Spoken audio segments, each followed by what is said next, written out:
again, everybody, and welcome to, as you know, the most exciting half hour in television. How you doing over there? You all right? This early morning taping of this show? Just glad not to be in a hotel room, you know. Well, and you have a little bit of a cold, and you know, life on the road isn't easy. You guys were on the road for a long time. We were. You know, starting with January 3rd. You know, between the 3rd and the 17th. In those 14 days, we were on the road 10 of those 14 days. Wow, that catches up to you. It does. It does. It, you know, it wears on you. The hotel, you know, being cooped up, and right. It's just. And you're not even running around in a court. You're just standing there. Yeah, yeah. So it's. I know it's just part of it. Some years it doesn't happen. This year it did. You know, we have 4 long trips. You know, the Virgin Islands, San Diego, Villanova, Purdue, and then Louisville, Syracuse. So, you know, it wouldn't have been bad if it ended in the Virgin Islands. I was going to say, I don't think you're going to get a lot of sympathy for the Virgin Islands and San Diego. And then it ended in Syracuse. Yeah, so. Ending anything in Syracuse in the middle of the winter. The beginning, it started out great, but as all things do, they don't end that way. Well, you know, we do have, it is a little bit of a somber mood here today because of Mel's injury, and her career at UConn is over. And Right. Talk a little bit about how that kind of, I mean, it feels so bad for Mel. Well, for a senior to end their season early and to finish her career in that way, it's there's so sad. You know, you can't see it very well, but I mean, there's no. And Renee tried to commit the foul. Oh gosh, I don't even know if I want to watch this. I don't know, you know. It doesn't even look, you know, when you look at it, it doesn't even look like she did anything. She just did a jump stop. You know, it's funny, Mel. I ask her all the time, when we're playing, and I'll say, Mel, where were you going with that dribble? You know, where were you hoping to go? And a lot of times she's just, you know, she just wants to do something, you know, and what'll happen is generally, I don't know, this time she didn't do it. She generally dribbles and doesn't stop. She even comes out on the other side sometimes. Right. You know, or she'll just kind of dribble, kind of turn around and throw it back out. And for whatever reason, this time she was flying in there and came to a complete stop. And you know, our trainer Rosemary said that the minute she saw it, she knew what happened. Those people are trained to see that. She unfortunately has a lot of experience here with it. I didn't see. I saw her go down. I saw her obviously in pain, and you know that when someone's in that much pain, it's not a good thing. Right. And Mel is one of the tougher kids you've got on the team. So for her to react that way. Yeah, Mel falls down, you know, in warm-ups. You know. But yeah, this one was. It's unfortunate, you know, because you're a senior and you got a team around you that's kind of special, you know, and you've got all these great things planned, and you know, in one dribble, it's gone. And there's no, you know, you can't rationalize, you can't explain it. It's just part of basketball and part of life. You know? Yeah, it's a hard lesson in life that she's learning at a young age. It is, and you just don't have any words that you could say, well, this will make you feel better. There's nothing you can say, and there's nothing you can do about it. It is what it is, and it's unfortunate. You know, I play golf with this guy in Florida when we go down to the Big East meetings, and anytime you miss a putt, you know, he has this great saying. He goes, you know, there's a lot of sadness in this world, you know, and I always laugh.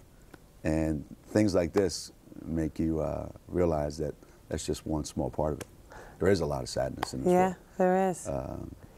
And you know, as in anything, when something bad happens, it's not what happens, but it's how you deal with it. And you know, now, you know, Mel will deal with it in her own way with the help of the medical staff and you and the team and her family. But then you guys now have to deal with the loss of your second starter to injury, and you know the season's not going to end. It continues. You have a game coming up after the show against Cincinnati, so you know the show must go on, so to speak. Yeah, I mean, you just have to kind of put it in its proper place. You know, everything has a place, and Mel's injury, I think, gives everybody a sense on the team of how fragile the whole thing is. You know,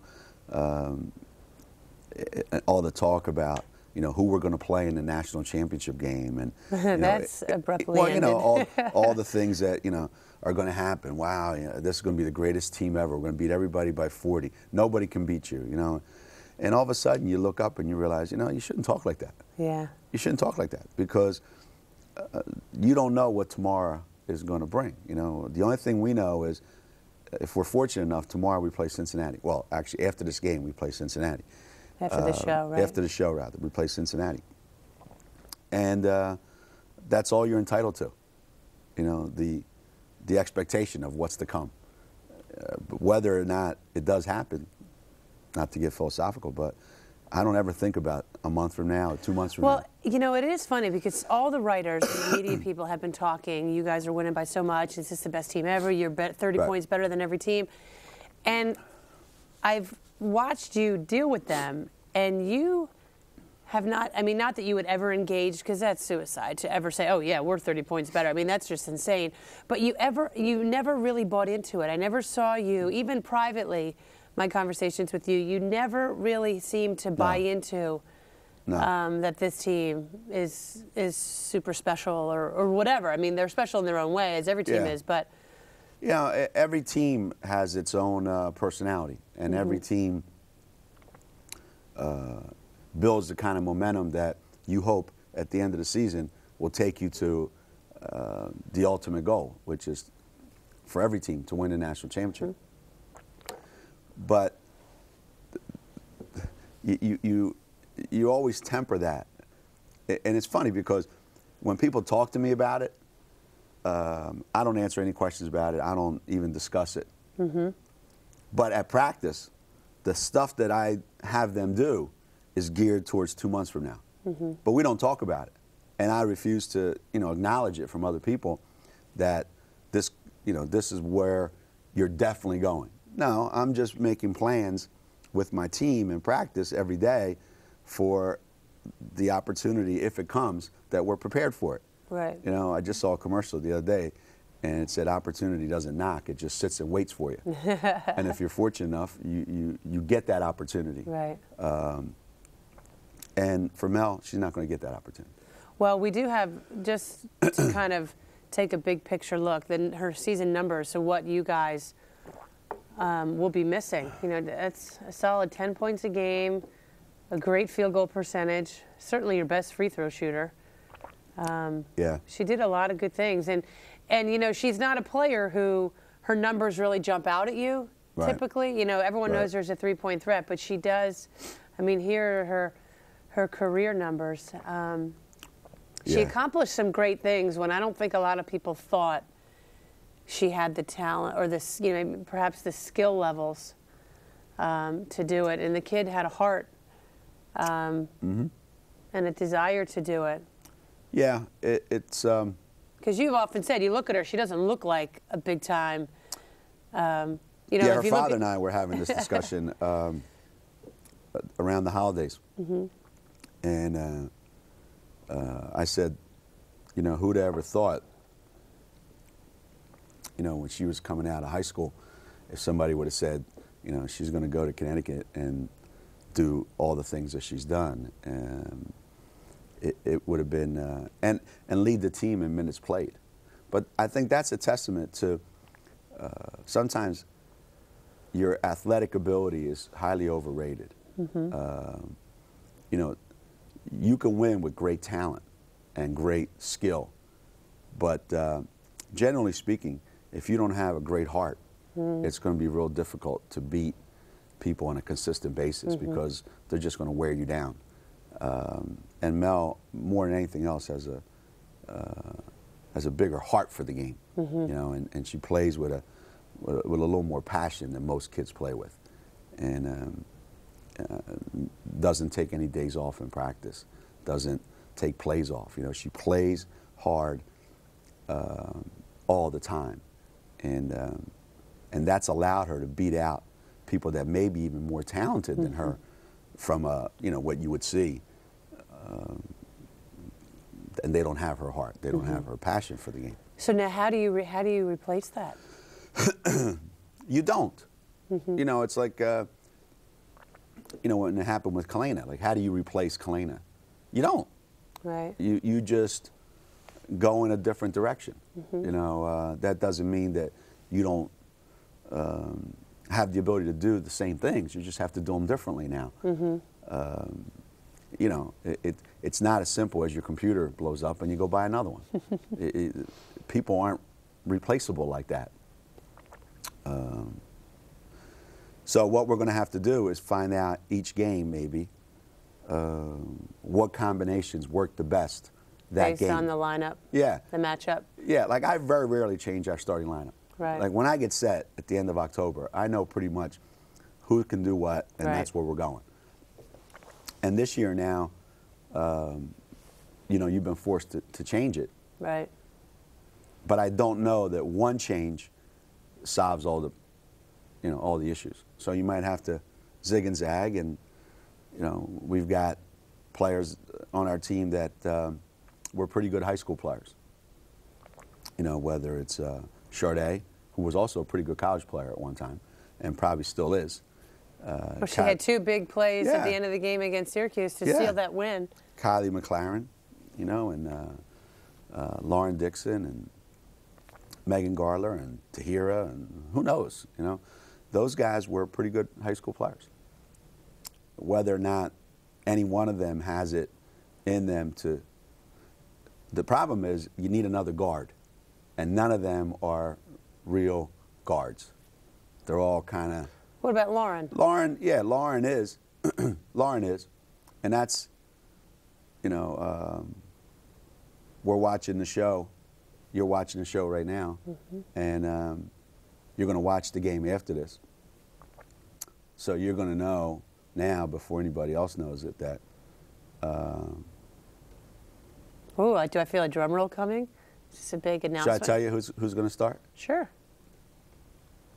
Right after this commercial. Isn't that how they do it? That's Not right. on public television, they don't. There's no commercials here. You know, the Biggest Loser, you got to wait after the commercial to see how much weight they lost. Who's going to start right after this game? After this show. Who would you guess after this show? I would say, can I guess? You can guess. Go ahead. I'm going to say you need a guard. We need a guard. I'm going to just say Lauren Dixon. Lauren Dixon. Okay. Let's check with Roxanne there, number 27. Do you like this deal or no deal? I say Lauren Dixon. Yes.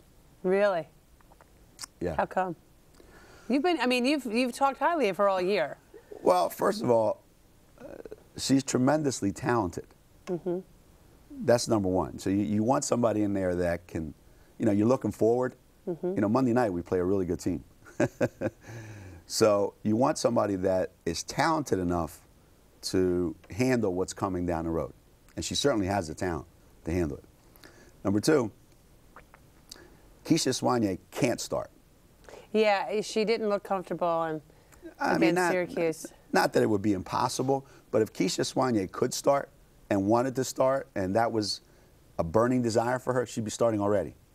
So there's I think she's found what she's really, really comfortable with, and that is come off the bench, have an immediate impact on the game, change the way the game is going, and then back to the bench. Right. You know, she's the balloon that you let go, and you know that in a short period of time, it's going to fall to the ground. Right. So I don't want to change that role for her, because I think that's something that helps us more than if she were starting. Because the flip side is, if I start Keisha and either her or Renee or somebody struggles, Now you're looking to a freshman like Lauren come in and to say, you know, come save the day for us a little bit. I don't want to put her in that position. I'd rather put Lauren out there, and if she's doing great, then we got it going. If she's struggling a little bit, all right, Keish, go bail her out a little bit, and then we'll put her back in. So that's just my way of thinking. What is Lauren's kind of demeanor, you know, practice, her personality? For those fans out there who don't know Lauren Dixon at all, being that she's a freshman, what is her personality type, and how does she handle you at practice? Because you are pretty hard on the guards. Well, I'm not hard on Lauren, not yet. No? Because she hasn't played a lot. So her life is going to change dramatically come Saturday. So, you know, she thinks that playing college basketball is all peachy creamy, you know? Saturdays, she's going to see the other side of me. No peaches and cream on Saturday, huh? But you know what? The thing I like about Lauren is she competes really, really hard every day. She's a lot like Mel in that respect. You know, when we did all the preseason stuff, nobody beat Lauren in anything that we did. So the kid has a huge heart, and she's an unbelievable competitor. And it's a good start. She's tough, physically tough. Mentally, she's a freshman. Yeah, she suffers from Christ the King disease. You know. Which, can you clarify that? Well, she's like our other Christ the King player on our team. A little bit out to lunch sometimes. They're at recess quite often. Well, okay, so you bring this up, Tina Charles. Explain what that means to people, because people, you know, Tina had, you know, 4 double-doubles in a row. She's almost averaging a double-double. People see her. She's shooting 60-some-odd% from the floor. And people are going to say, well, what's his problem with her? I mean, here are her numbers. What's my problem with her? She's 14 points, 10 boards. She is up to double-double now. 62%. And so explain your issues with Tina Charles.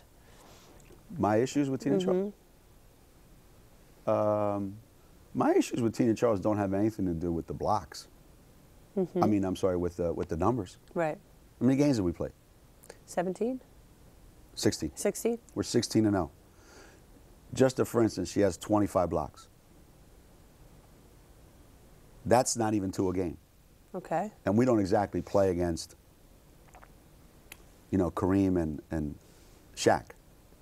So my question is, why aren't you more aggressive on the defensive end? Why is it so easy to score against us in the lane? They say, well, you guys don't give up a lot of points. You're not in the lane. Well, we do. The last 2 games. We do. You just don't see it, but we do. Well, you outscore people in the lane because you score so well. That's right. If you notice the last 2 games, we've been outscored in the lane. There's been a dangerous trend these last 2 games. Well, the trend the last 2 games is what I've seen coming from day one. Anytime Tina's in a situation where she's getting challenged and hit back, she stops playing. So is that the knock on her, you think, around the league or around the country, is to hit her? And I don't know. I don't know. But unless she changes that, that's what's going to happen. So the other thing that I think it has to happen for us to become a championship caliber team is because we don't have a lot of inside scores. Like, for instance, when Brittany's playing, if you notice when Brittany's playing, Tina's better. Right. When Brittany doesn't play, Tina's not as good. Right. Why? Because now Tina's got to do more. So my thing is, well, if you know that Brittany's not being able to, you can't count on her every night, then you know what? We got to be able to count on you every night. Right. And that's not the case. Right. So that's my frustration. Right. With. And these are Brittany's numbers. You bring her up, and but see, those numbers don't show the story. No. I mean, it's 10. What does she play? 13 minutes a game. That doesn't show the story. Because I think she is, for the minutes she plays, I think she is the most effective player per minute that she plays. I mean, she changes the complete dynamic of the game. And you say why? She just plays doesn't show in the numbers. No, it doesn't. She plays so hard. That's right. So she makes so much happen. And so now, how come that's not the first thing you say about Tina Charles? So maybe, I don't know, it's not her personality? I would say the reason you don't say it would be because she doesn't do it. Because if she did it, you would say it. See, and the thing about Brittany is when the shot goes up, Brittany will go from here to there to go get that rebound. Right. Tina may or may not. And why is that? It's your job as this big-time Hall of Fame coach to figure this all out. And you've mentioned all year long in her, the 2 year and a half she's been here, it's not her personality type. No, it's she's not. a nice kid. It's not. Brittany has more of an edge to her on the court. Part of that may come with age and experience, I hope so. and with what she's been denied so much, so she's going to make the most of every second she's out there. But her personality is different than Tina's. Absolutely. But you can't be a great post player and be complacent or soft unless you have an edge. Matter of fact, you can't be a great basketball player unless you have an edge. Right. You can be good. You can be good, but not great. So, you know what? Tina Charles is good. And that's not enough. I don't think so. Right. Well, it won't be enough. It won't be enough for you guys to get where you want to go. Kylie McLaren's the same way. Yeah. So it's not like Tina's got a lock on it. Nice that's a great pass. play right there. Oh, and that's a foul right in the back of the head. By the way, I don't want to say anything, but I'll say it when the Syracuse game comes on. Yeah. Whoa, right in the back of the head. I mean, so this game was the first do you know that we didn't run any half-court offense against Louisville? Is that what the problem was offensively? What problem? We scored 90-some points. Well, Problem was we couldn't guard them. That was the problem. And the reason we couldn't guard them is we've gotten a little bit lax on defense. There you go. There you go. Now, how often do you see that? She gets all of her own rebounds. Well, because she misses so many layups. Well, and it's funny that she's shooting 62% from the floor. Yeah. See, I just think that when you're a really, really good player, you make easy things look easy. That's a great pass there. You know what I mean? Yeah. Like when you're a really good player, you make something that's kind of easy look real easy. Right. Or you even make things that are difficult look easy. That's too. what great players do. Right. Maya Moore makes things that are hard look simple. Look simple. Right. Right. Tina makes something real simple, catch, jump over a guy who's 5'11", and lay the ball in. Look hard. Now, all the time? No. Most of the time? No. But just enough to make me say, you know what, we got a problem here. So that's that. So, okay, so here's and this Maya's one, numbers. don't get me wrong, I'm not going to canonize this one for St. Maya either, because look at that Louisville game. She played phenomenal. She did. But guess what? She is turning out to be a really bad defensive player, because there you go. There's another one. Oh, there you go. All right. All right. Let's see more of that. First time that's happened in 6 years at Connecticut. Well, Shantice Rice started her box out. we need that. We need that every single time down the floor. Every single time down the floor. That's hard to guard right there. Yeah, she's unbelievable on the break. The defensive play by McCarthy. And that was a huge shot right there. I remember that shot. Yeah. And, you know, Keisha's, until the other night, you know, see what I mean about Mel? Yeah. She just drove all the way around there, came out on the other side. Whatever possessed her to stop the other day, just nothing you can do about it. Oh. Great extra pass. Right? That was a great extra pass. It was. It's a great backdoor layup. Boop, ba-doom. Yeah. That was one of the few half-court offenses that we ran. Well, they were playing man. You know. You know, against the zone, and look, they got you guys to stand around a little bit. We also work on that a lot. Okay. This could take. There you go. Now, this should happen about 15 times a game. If it doesn't, then we're going to struggle against LSU, North Carolina, Tennessee, Georgia. It doesn't matter who we play. Right. So, all right, let me see. 11 for 26 from the three-point line. Right. Now, I don't know whether we can keep doing that. Yeah, and you had 10 threes the game before. Right. Well, because we're going to make a lot if we take enough of them. Right. Took 26 of them. Now, how many did you hit against Syracuse? I can't remember. Maybe 2. Yeah, you guys struggled. 2 or 3. Renee struggled. I shouldn't say 2 or 3. Renee made 2. Mel made a couple. Well, and Mel made a couple in the first half, which were key to kind of keep you guys close. Yeah, we lost our legs there in the second half. We couldn't reach the basket. Well, shots we normally make, we couldn't reach the basket. Yeah, well, but the lead, the game got away from you in that first half. Well, again, the first half, we didn't play any defense. Mm-hmm. Yeah, but you know what? I wish you would show the very first play of the game. Well, we don't have it. I know. So. We win the tip, we go down, Tina misses a layup. You know, and then we come back here. You know, now what happens is we end up. See, we only show the good stuff. We end up standing around. Yeah, I know, highlights. And that's what we didn't do enough of. See, we didn't attack. That was a great play. Megan Gardler kept that play alive, and then. Yeah, this is a good play too. And then the next pass. Yeah, and that nice pass. That's a good play by Megan. That's what she needs to do. Just like that. Right. See? A nice take by Kylie. Good patience in there. Yeah. Now you would think with Syracuse's biggest player, other than this kid being like 5'11", we ought to be able to do that every time down the floor. So we need to coach the big guys better. But we didn't get enough of this. We didn't get enough attack and transition before they get set. Everything was just really slow. And, well, you know, Syracuse did a pretty good job of taking that away from you. I mean, they got back. Well, you know what they did?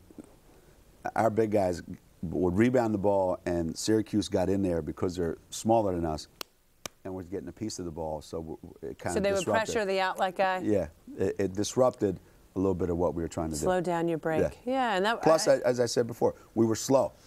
You know, just slow, period. And it's interesting that you said your defense has been struggling because that is what you guys have been so good at. So how do you? Is it just sort of a mental fix? Now in this second half, Maya clawed you guys back into the game. Defensively, we didn't attack enough. You know. It's just great play by Renee. How is that not a foul? No, and Renee's right. Yeah. I mean, that's just. Well, I harped all game that. It was the most poorly officiated game we've had this year. It was just so inconsistent. Yeah, I mean, we played lousy, and the refereeing was lousy. Maya, another great play. There you go. I love the little emotion she showed. I thought that Maya and. I'm like, that's not a foul. No, there's no foul there. I thought Renee got us going, and Maya got us going. This was just bizarre. That's more of a foul than the one they called. Well, she did stop. The kid fell before she even got I'm talking about the other kid. Oh, the kid that was alongside of her. But we got a couple great stops at the end, you know. You know what was? We got very little of that. So very, very little of that.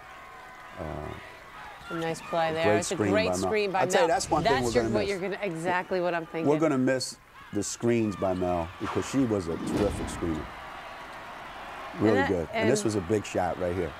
You know, I thought they were going to call an offensive the way they were calling the game. Yeah, we're up 2, and that was a great shot. And then she makes a great play here.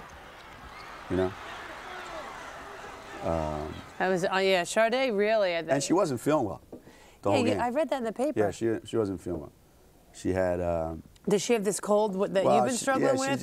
Yeah, she just had some stomach problems. Oh, jeez. So. That's not but fun. That wasn't the game wasn't good. I mean, 6 for 28. Yeah, and a lot of those shots were open threes that you just missed. Look, points off turnovers. Syracuse 18. Bench points. How many turnovers 14. Did you have? 23. We had 24 buckets and 23 turnovers. Wow, that's the worst this year. That and San Diego State are the 2 worst. Yeah. And it's funny, they come at the end of trips. At the end of long trips. So you guys are just worn down a little bit. Yeah, yeah. And you know what? You can't play perfect every night. No, you can't. And it's. And as an old coach used to say, the other team has scholarships too, you know. Well, that's the scary thing with the media because, you know, they're talking so much about you guys are 30 points better, you're winning by 42 points a game. It becomes this self-fulfilling prophecy that's bizarre that you have to win by 40 points, and if you don't, something's wrong. I mean, and we've dealt with that for years here in the state, that if you guys aren't, you know, you win by 30 points a game, it's not fun. Well, then when you only win by 5, what's going on with the Huskies? What's wrong with them? Well, you can't win. Yeah, the crazy thing is exactly right. It's like, you know, if a guy walks a high wire over 2 skyscrapers and makes it look easy, you go, what? That's got to be easy. And then the one time he's like, whoa. You say, well, what's the matter? Why are you struggling? Well, because what we're trying to do is not easy. Right. It's genuinely more difficult than it looks. Right. But when you're really good and you're playing at a high level, you make something look easy. Right. But when you break it all down, it shouldn't be that easy. Right. It doesn't work that way. So clearly it's not going to be easy or as easy, at least certainly by perception, but certainly on a practical level day to day, it's not going to be as easy without your second starter. No, no, and it's not supposed to be easy. Right. It's supposed to be very difficult. It's supposed to be hard. Do you think, will you put more pressure on Maya Moore? I don't know. I mean, I always think that there's more that each of the starters has in them. Right. That's the easiest place to look. Mm-hmm. It's that old saying, like, if you want something done, give it to a busy person because they'll get it done. Don't give it to somebody who's got nothing to do because that means they're lazy. So don't go to your bench and say, okay, you guys got to step up. They're going to do what they're going to do. You have to go to your starters who are already, in that mode and say, okay, you guys got to step it up a little bit. Right. And Tina particularly, that's number one. And Sade, number two. Mm-hmm. I would say those 2 guys have got to really step up, and now's the time for them to prove how good they are, the 2 of them. And if they do, because now our focus has to shift a little bit. Right. We've lost 2 really good perimeter players. So now we've become a little more inside oriented. Right. So those guys are going to have to come through for us. And Kylie. Yeah, and and Tina, or rather Brittany. And Brittany. You just got to hope. You've had some bad luck with your injuries. Scoop, Brittany's not playing today. She's not going to play against She's not Cincinnati. Gonna play. Her knee. So that puts the onus, again, back on Tina Charles. And Kylie McLaren and Kylie McLaren and Sade Houston. Absolutely. So whether they like it or not, and I told them this yesterday, whether they like it or not, the time has come for them to step up and be counted. Mm-hmm. Yeah, because, after this show, you play Cincinnati, but then 2 days, you play North Carolina. Yeah, the highest scoring team in the country. Right, they average 90-something? 90, 91. Yeah. I know you don't like to talk a game ahead, but any thoughts on that matchup? On Carolina? We're going to win. Okay. There you go. I'll leave it at that. We're going to win. Okay, so let's do some questions. We haven't had time for questions of late. Oh, boy. All right. We have gotten a ton of letters. And sometimes I show him the questions beforehand. This time I did not. Many people wondering, many people feel that you are, quote, showing disrespect with your attire, not wearing a tie. Really? Yes. Disrespect to who? To the team. Really? Yeah. You ever see the way my team dresses sometimes? Well, I know that you have a pretty strict dress code thanks to Sister Chris. Anybody who sent in those letters, just, go get a life somewhere. They care enough to write. You know how many people I know who wear a tie that are totally classless? It's a true. lot. That's true. So a tie doesn't make you any better than you are. Don't judge a book by its cover. Don't judge a shirt by its tie. But I was thinking about wearing a tie today, at today's game. Oh, yeah? Yeah, just to maybe change our luck. Yeah. Or maybe it's going to show that you're getting a little bit tighter. Remember you said earlier in the year, you're feeling a little more open, a little loose? Because, by the way, if we got 1,000 letters about my tie, I got 1,000 saying they love the look. Ha, ha, ha, ha, ha. Yeah, very mature. Hey, you only live so long. Why waste 5 minutes trying to figure out what tie to wear and tying it? Well, here's the other thing. Why waste all the money that you have spent on the plethora of ties that you have? The guy where I buy my clothes has threatened not to give me any free clothes if I don't wear my tie. So my message to him was, you haven't given me anything free anyway. Why don't more players use knee pads like Maya Moore? Every time I see, Mel Thomas dive for a loose ball, I hold my breath. Well, no I don't think knee pads do anything whatsoever except between the ears. Except helping you with floor burns. Yeah. That's it. I had somebody ask me the other day, if you're wearing a knee pad, does that help knee injuries. No, No. absolutely not. Nothing. Just keeps you from getting a scar on your knee if you dive on loose balls. Exactly. So we've had some questions about practice.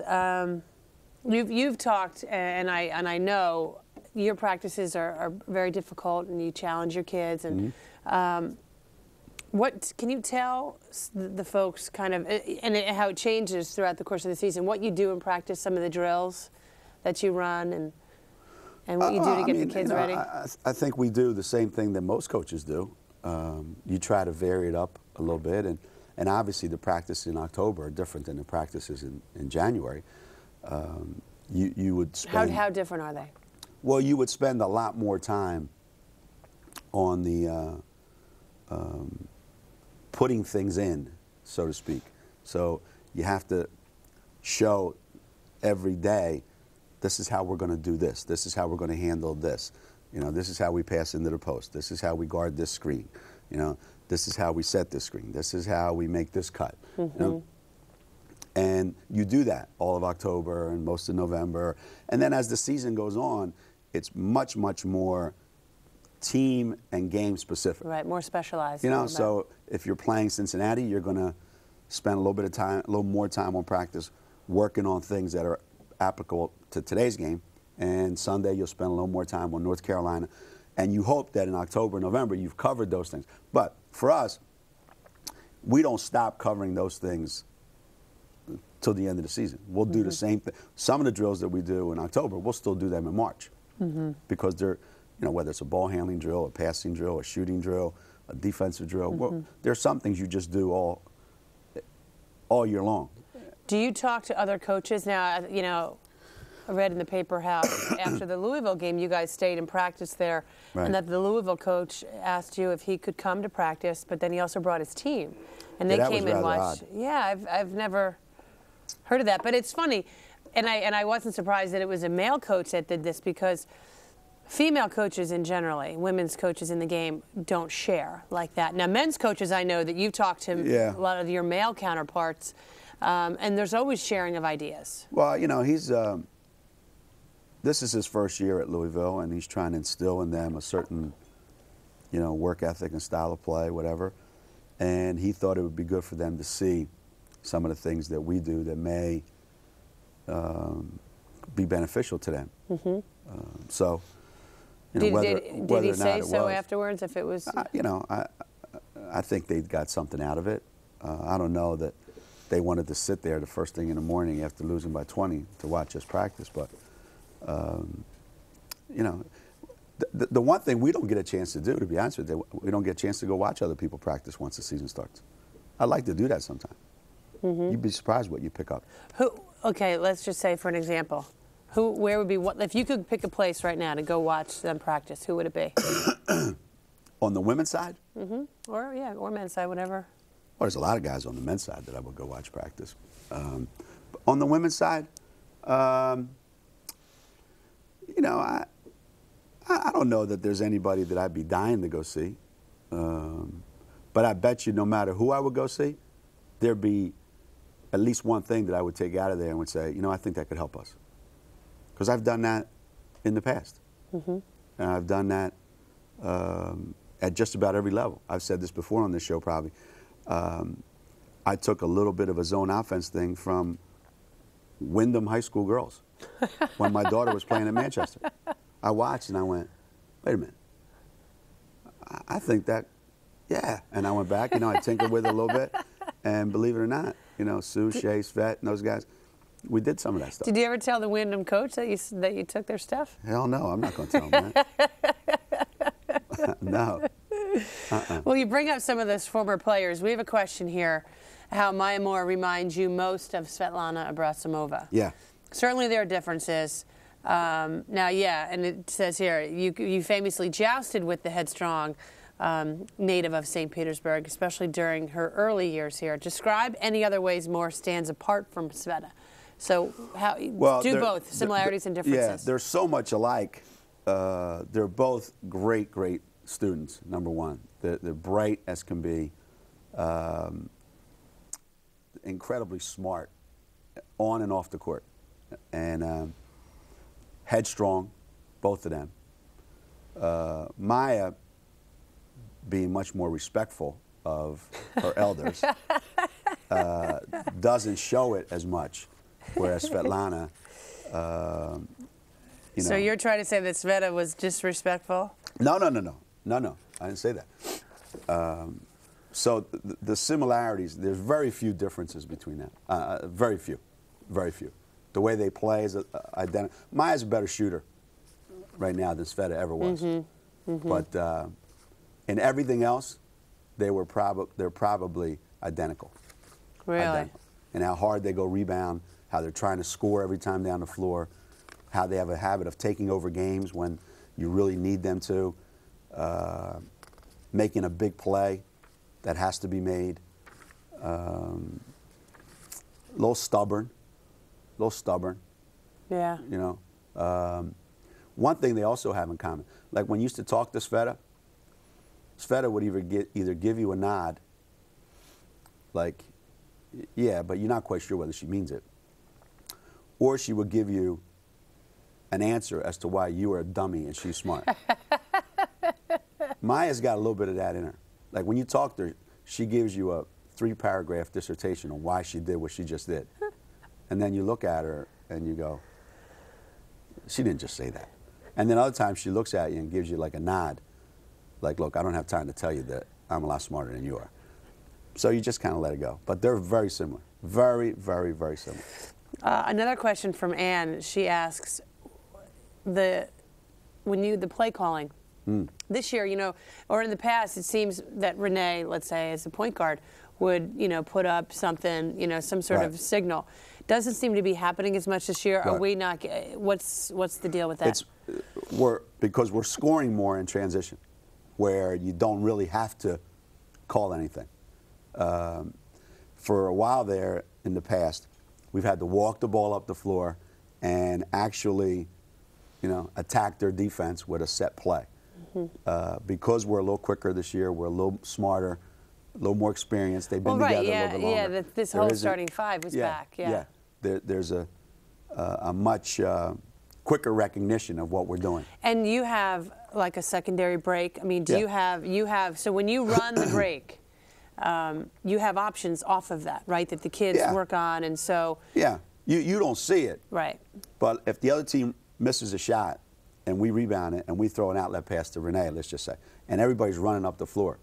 While we're running up the floor, there's some communication going on, and there's stuff happening. Right. That you don't have to call. No, you don't see it. You don't see the fingers, you know, the hand gestures, whatever, but it's happening. Right. And they're smart enough now that our offense is based on if I pass it, if I'm Renee and I pass it to Maya on the wing, and I cut a certain way, then for everybody, if they're paying attention, that triggers what we're doing. Right. And it's hard to play against, and it's hard to scout because. Well, and that's what's hard to play you guys, because in a lot of instances you don't have set plays. You have sort of kind of principles that if it goes here, and then you read the defense, and maybe you can drive, maybe you can pass and cut, and there are these general principles that the kids follow, and it's tough to play against. There isn't this. Like Villanova and Harry Peretta when he's they've got a million plays, but they also have enough freelance in it. We pass here, and now I may cut over there, I may not. I may go behind you, I may not. I may go screen this guy, I may not. So because I don't know what they're going to do next, it's really hard for the other team to know. Right, absolutely. Sometimes our guys don't know what to do. Well, that is a problem. But, you know, and the other problem is we are out of time. If you can imagine that, you know, time flies on this show because we have so much fun. Thank you for watching. The Cincinnati game is coming up next, folks. We will see you very soon. Hopefully we'll have a guest on soon. I don't know who. Cincinnati's the Queen City, by the way. It has now been 368 days since UConn lost a regular season game. Will Cincinnati become the 30th consecutive victim? Find out next on CPTV.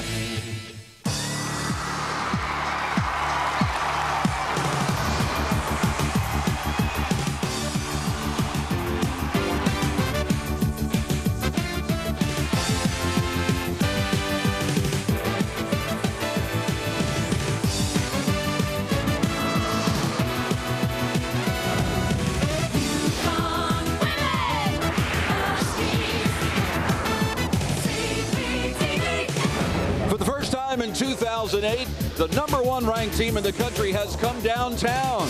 Today we are at the XL Center in Hartford, where the Cincinnati Bearcats visit the 16-0 Connecticut Huskies.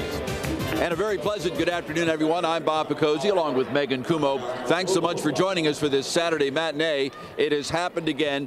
Megan, for the second time in only 30 days, UConn has lost a starter to a season-ending knee injury. Yeah, and the injury to Mel Thomas is devastating. It ends her career here at Connecticut with that torn ACL. But what was so strange about the play, it was so unusual for Mel. Mel usually would dribble, penetrate, go all the way through the lane. That was one of the few times that she jump stopped, and you just see how her knee buckled. She tried to get up and fight it, which is what we know Mel to be, and that's a complete fighter. And sadly, Rosemary Regal knew exactly what happened when she saw the injury, and the other fallen teammate, Helena Green, was standing nearby and looking at her, all too familiar. And here, you see the numbers that this team loses, but it's so much more than points and rebounds and shooting percentages. Helena Green, her athleticism, she could lock anyone up on the defensive end. And Mel Thomas, her heart and her intangibles brought everything to this team. And we talked to Gino Auriemma about now what's lacking at that two-guard spot. What's really hard is both of those kids play the same position. So you really take a big hit there, and that's probably one position where we weren't the deepest to begin with, and now we're stretched a little bit thinner than we really want to be, but you know, we'll figure it out. And the injury certainly put a damper on the evening, and Meg Lawson, the shuffle, was a terrific come-from-behind win. Oh, yeah, the team played exceptionally well, and let's talk about Maya Moore. She single-handedly clawed this team back into the game with hustle plays like that, offensive rebounds, and then putting it back up and getting fouled. And you cannot minimize the importance of Sharday Houston and her heroics late in the game, that big bucket, and she had the big steal even after that. They're going to need to do more of that.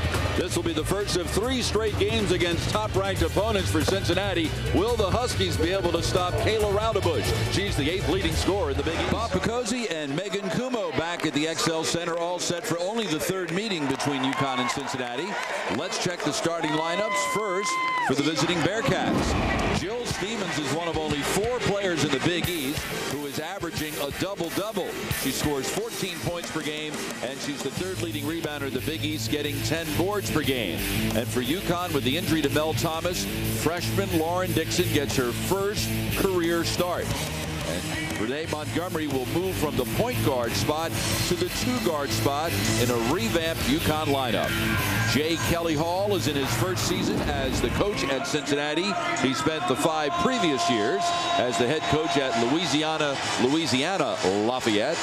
Gino Auriemma has coached UConn to 19 consecutive NCAA tournament appearances. And we know Mel Thomas is tough because she had the surgery on her knee on Friday, and look who's at the Civic Center, and what an ovation she got when she made her way out onto the court on crutches. Well, she came out, and it surprised everybody, including us. We didn't expect her to be here today, but she came out and she joined the team during the national anthem and stood right next to Coach Gino Auriemma. He gave her a loving little pat on the head, and it's nice to see her here. The surgery did go well. But maybe he's chewing some antacids right now, trying to figure out how to revamp this lineup. Yeah, well, he had lots of choices, and the coaching staff analyzed it, and they figured the least disruptive move was to move Dixon in at the point, slide Montgomery to the 2, and keep Keisha Swanier in her role coming off the bench, where she provides a whole lot of energy. This is Montgomery, left side Moore, a quick 3, rebound pulled down inside by number 20, Kayla Roundabush. Here's 23, Carla Jacobs to Roundabush. And Roundabush can't hit the 3. Rebound Sharday Houston, who gets the start, because Brittany Hunter sitting it out with a sore knee again. Yeah, so they are really the walking wounded, and everyone has to step up their game just a little bit. No one has to do anything heroic. Dixon, who ran the point for the #1 ranked high school team in the country, Christ the King, when she was a junior and Tina Charles was a senior. Maya Moore hits the first basket of the day. Well, the key is to let the offense come to them offensively there for the Huskies. Don't try to force anything. Raudebush defended by Montgomery, and she'll hoist another 3. Rebound, Dixon got a piece of it, and then it's run down by Stevens. Cincinnati only has 9 players in uniform. They've had a couple of medical red shirts, a couple of transfers, and Stevens knocks down the 3. Well, she's their best three-point shooter at 44%. Kind of surprising to see her. She's a tall 6'3". 4th in the Big East with that 3-point percentage. Here's Dixon, and away from the play we get a call from referee Bob Trammell. Watch, text, and win with CPTV's Text Trivia Challenge. Here's today's question. Text A, B, or C to 57901 to enter to win a 42-inch plasma HD TV just in time for the big game. And don't forget, every text enters into our season-ending drawing for one of 3 more HD TVs. Well, they're a great tip offensively from Tina Charles to give it to Maya Moore to allow her to make that bucket. Initially, Sharday Houston had the initial miss. And a hold on the perimeter will be called on Dixon. First foul of the afternoon on the Huskies. And by the way, I think Lauren Dixon is taller than the official who just made that call. Joe Vasili is the official. He was asking me before the game, knowing that we were in Syracuse the other night. He says, that was terrible. I was watching on TV what happened to Mel, and he was asking me about the circumstances and whether we felt we knew what it was. And we said, yeah, kind of. We could tell by people's body language. Oh, yeah. Tina Charles with her first block shot of the night. Dixon down low, Houston. Puts it on the floor and spins around Grabowski. Hit the bottom of the backboard, then runs down her own rebound, but she was standing on the end line. It was a terrific move there by Houston. Just couldn't. And then Chino just looked at her. He said, what is that? Power the ball up. You know, sometimes Sharday has a tendency to get ahead of herself. There was a great spin move, but then you have to know how to slow it down and go up strong and finish. This is Benson guarded by Moore to Raudebush. Leaves for Grabowski. Hoists the 3, or I was at 2, and knocks it down. Tina Oriema sends Keisha Swandier to the scorer's table. Dixon to Charles at the foul line. A couple of high school teammates, and Charles knocks down the jumper. Yeah, they're comfortable with that combination. Nice. And that's nice that Tina Charles could knock down that foul line jumper. Charles did not play well the other night in Syracuse.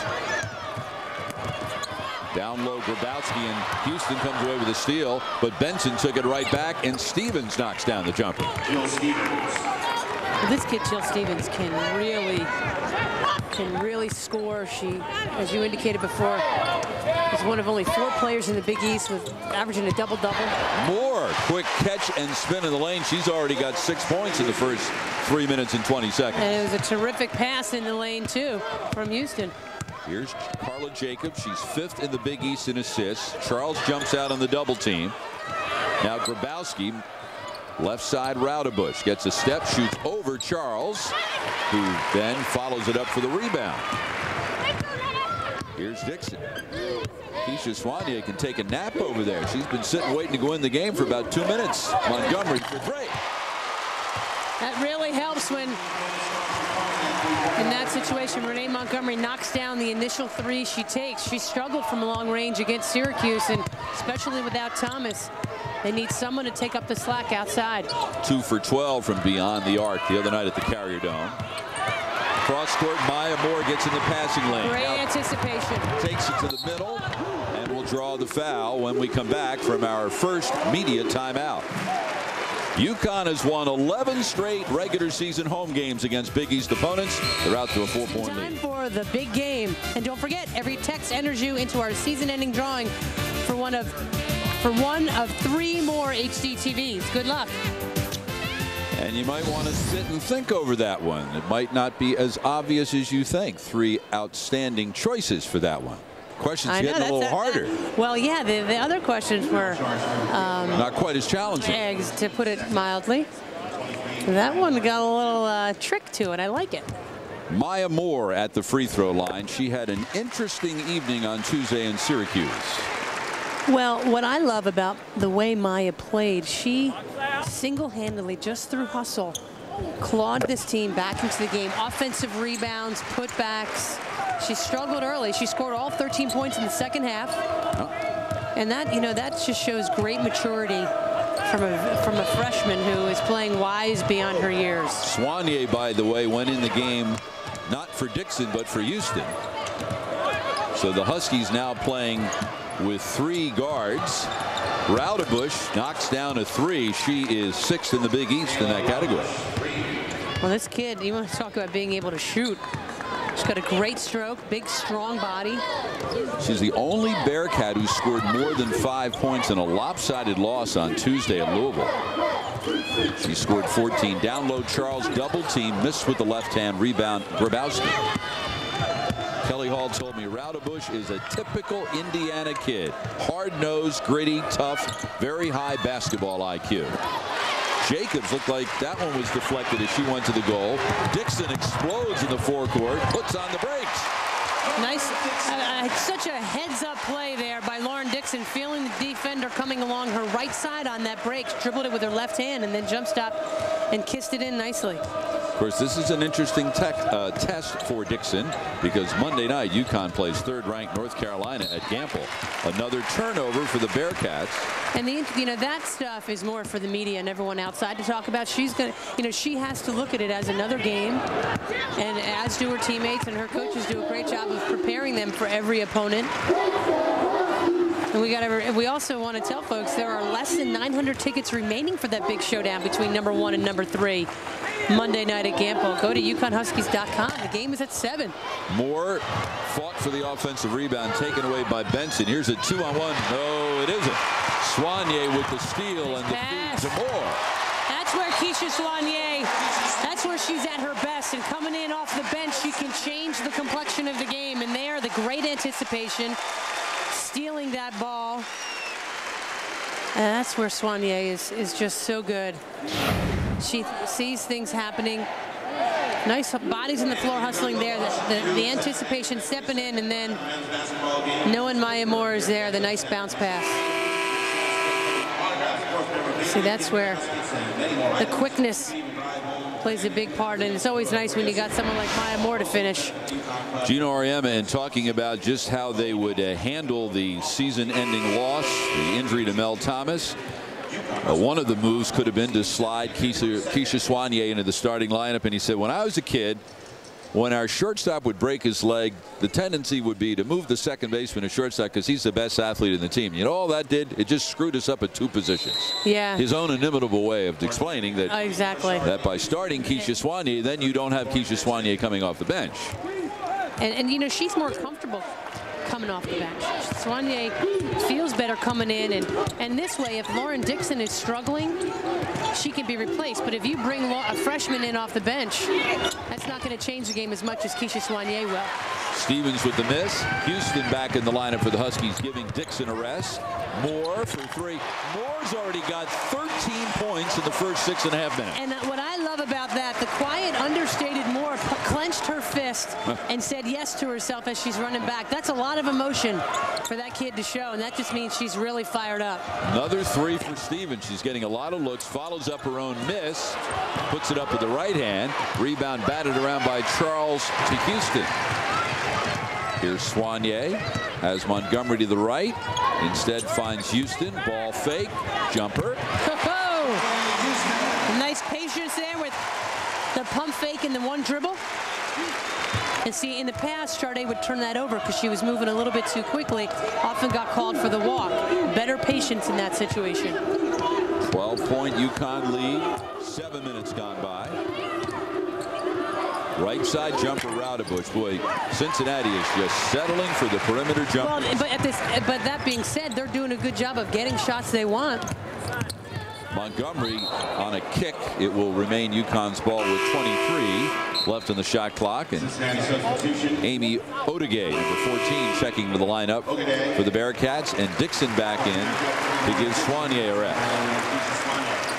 Should be interesting, Megan, to see how much Gino Auriemma uses the rest of the season. Renee Montgomery at the point, which of course she was recruited here as a point guard.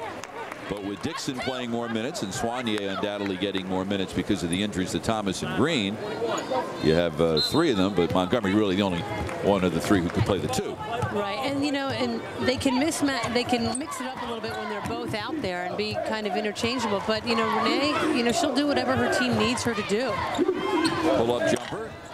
Rebound pulled down by Jill Stevens. And the hope is that maybe she can get some more open looks from that 2 position because the ball won't be in her hands as much. Raudebusch drives on Moore and hits the runner. Tough shot. Think about that play there. Raudebusch drove right by Maya Moore.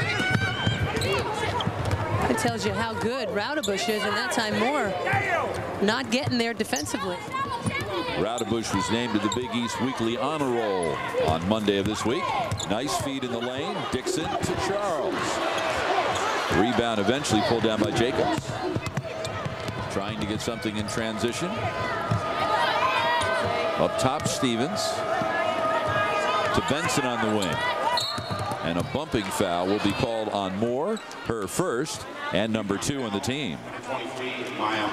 Sharday Houston had only 2 points the other night in Syracuse, but they may have won the game. She's already off to a 2-point start this afternoon.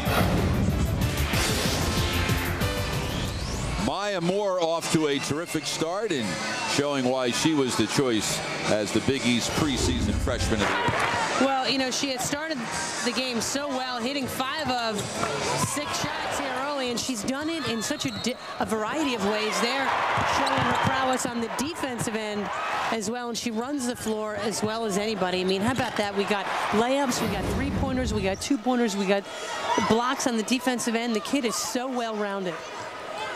Out of the timeout, Jacobs with the ball. Looking for Stevens, instead reverses it to Benson. Left sideline, Raudebusch. Shot clock at 10. Jacobs. Raudebusch reverses it. Tough catch in the lane by Benson. Barely got iron. 2 seconds left in the shot clock. Doesn't matter. It'll go over to UConn. Kelly Hall, when he was at Truett McDonald Junior College in Georgia as the head coach, one of the players he coached was Tracy Tipton, who grew up to be Maya Moore's high school coach at Collins Hill in Sewanee, Georgia. Circle, huh? Yeah, so Kelly said, well, you would think that she would be thankful to everything I taught her and maybe send her best player my way. But no, he was kidding. Montgomery for 3, her second of the day. You know, what a difference that can make when Renee now knocking down the 2 threes she's taken here this afternoon. Because, again, that's typically Mel Thomas behind that arc. Well, there's no question that is the single most thing that UConn will miss with the injury to Thomas, because she was their best 3-point shooter, their most accurate one. Raudebusch with the miss. Well, at least the stuff you see on the stat sheet, because Mel brought so many other intangibles that I don't know if you can replace them. Held ball. Kylie McLaren's in there, and as always, she's right in the thick of things. Arrow pointing toward the Bearcats. Gino Auriemma also said we thought about moving Maya Moore to the 2 spot, but we felt that certainly wasn't her best position. It would probably, you know, limit her rebounding somewhat, and she's such a great rebounder at the 3 spot. Stevens with the jumper. Cincinnati doing a good job of getting inside Connecticut's zone there. A little lack of communication defensively. Dixon for 3. Air ball. Houston runs it down. They did recycle the shot clock. Did that hit the rim? I didn't think it did. I don't think it should have recycled. Moore with the jumper. Won't matter as the rebound is pulled down by 25, Angel Morgan.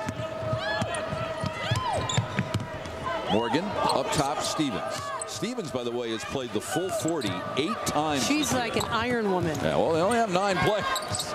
And if she didn't play 40, she's playing 39. Ogaday with a little jump up. She averages 38. Yeah, Ogaday missed the first 7 games of the season, so they were playing with 8 players for the first 7 so games. she, you know, she's still trying to get her conditioning back. Moore gets a step on Raudebusch and will draw the foul and earn herself a trip to the free throw line. Nice quick step to the basket. She saw just a small opening and she exploded and got herself to the basket. And when you can penetrate into the lane and to the basket, you often get yourself out. And what you want to see is Maya Moore taking a lot of free throws. First foul on Ogaday and 3 on the team. That was Moore's 3rd free throw attempt this afternoon, but for the season only her 33rd. So that's something, you're right, you'd absolutely like to see her get some more trips to the line. but she played like a young woman possessed down the stretch the other night. It was almost as if she willed UConn to the victory. Well, you know, she didn't think. She just played. You know, you can't think about, oh gosh, we have to get this lead back, or we have to protect the first lead we've had. No, just play. And that kind of, hopefully for the Huskies, that sort of mentality and fight and desire is contagious. Morgan shoots over Soignier. Rebound, Soignier and Stevens held ball, this time the arrow pointing toward UConn. You gotta like when your little feisty point guard is coming down to help rebound the ball, and you know you don't have Brittany Hunter out there, who is just a human vacuum with the way she sucks those balls out of the air. So everyone's got to step up and do their part. The Huskies hope that Hunter will be able to go Monday against North Carolina. Charles did the hard part but missed the easy shot. Well, Raudebusch. I think Tina Charles is in a little bit of a funk right now. I like the aggressive move to the basket, though. Raudebusch, good feed inside to Stevens for the layup. She's already got 9 points, half of the Bearcats' 18. Moore for 3.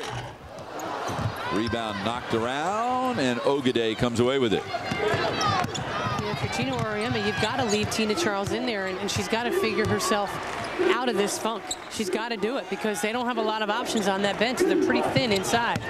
Ogade threw it away, intended for Jacobs. Bob Joyce showing some good hands over there. The outstanding hands that all play-by-play men possess. The ones on radio, right? Well, and he was protecting Kara Walters, who not only look at Bob back with those hands. Kara is back with, you know, who she's due with her second baby in March, and she just tore, she thinks, a meniscus last week. She missed the Syracuse game, so Kara is a bit. She is playing really, hurt. Yeah, she's got this great big brace over her slacks today. Well, she's still looking stylish, as Kara always is. Typical Kara, said, I feel like such a doofus. Montgomery to Soignier. On the right, Dixon, ball fake. No-look feed to Moore, and she tried to split the defenders, and instead is called for the travel. There's Kara. See, it's hard to see her because she's sitting back. She's got to. Well, because of the belly and because of the brace that's on her leg. There she is. Good job, guys. Good job there, Sean. She cannot bend that knee. Sean Jensen, our director, great job. So we have an official timeout. UConn looking to go 17-0 for the 6th time in its history. Today, the Ursuline Academy girls basketball team from Wilmington, Delaware, and they have one player on that team who's of particular interest to UConn fans, and there she is, future Husky Elena Deladon, who last night in Springfield had 38 points and 11 rebounds in a 57-37 victory over Christ the King of New York. Joining Deladon is an impressive recruiting class next season. Well, you know, everyone has heard about Heather Buck, the Connecticut Player of the Year, Caroline Doty coming up. From Doylestown, Pennsylvania, I have to say, my hometown. And but continuing the rich tradition of great basketball talent out of that town. But Tiffany Hayes is also a phenomenal player that Connecticut fans are going to love watching play. And there's Elena. Last night was her first game back after being out for a number of games with a bout of mononucleosis. When you were at Villanova, you chatted with her. That's when she was still sidelined. And how about that? Not bad. Your first game back, you have 38 and 11. Right, 11 of 12. And she was, you know, she said in the third quarter her legs started to get a little tired. What is she going to do when she's not tired? No wonder she only scored 38.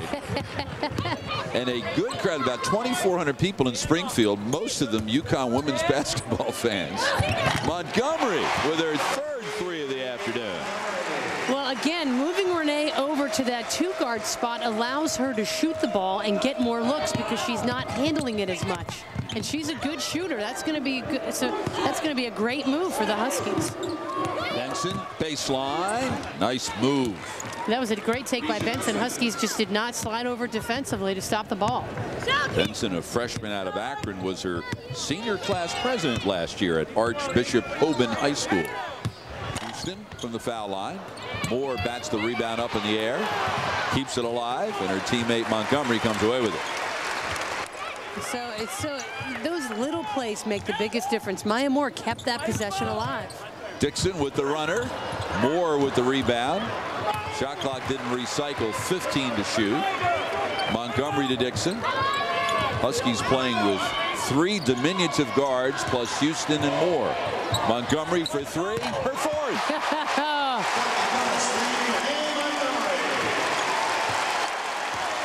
Go figure, 2 for 12 from 3-point range the other night in Syracuse. Tonight, 4 for 5. This kid is such a fighter, and she is a good shooter, so the odds are in her favor. If she shoots that poorly one night, she's going to shoot a lot better the next night. The steal by Montgomery. Soignier has Houston left. She runs the lane and will get to the line. That was the 5th turnover for Cincinnati at the other end.